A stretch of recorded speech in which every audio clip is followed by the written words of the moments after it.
வாங்கி கொடுக்குற அளவுக்கு நல்ல நண்பராக இருக்கீங்க. ஸோ நட்பை எங்க விஜய் சித்து எப்படி பாக்குறாரு?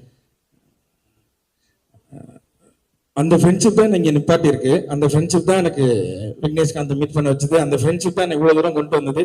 இவ்வளவு பேர் வீடியோ பார்த்த ஃப்ரெண்ட்ஷிப் தான் இதை என்னை இவ்வளவு தூரம் வளர்த்து விட்டது.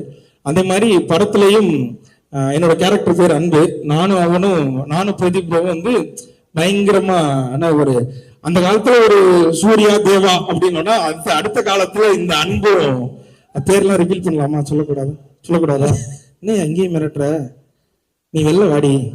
அதனால அதான் பேர் ரிவீல் பண்ற, என் பேர் அன்பு. அந்த மாதிரியான ஒரு நட்பு இந்த படத்துலயும் பார்க்கலாம். நிறைய பேர் வந்து இத நிறைய இடங்கள்ல சொல்லிக்கிட்டே இருந்தாங்க, இது வந்து அந்த படமா இருக்கு, இது வந்து இந்த படமா இருக்குன்றது. ஆனா இது நான் பார்த்துட்டேன், அதனால சொல்றேன், நீங்க யோசிக்கிற எந்த படம் மாதிரியும் இருக்காது. இது புதுசா ஒரு நல்ல படமா உங்களை என்டர்டெயின் பண்ற படமா தான் இருக்கும். அதுல நான் ஷியரா சொல்றேன். தேங்க்யூ.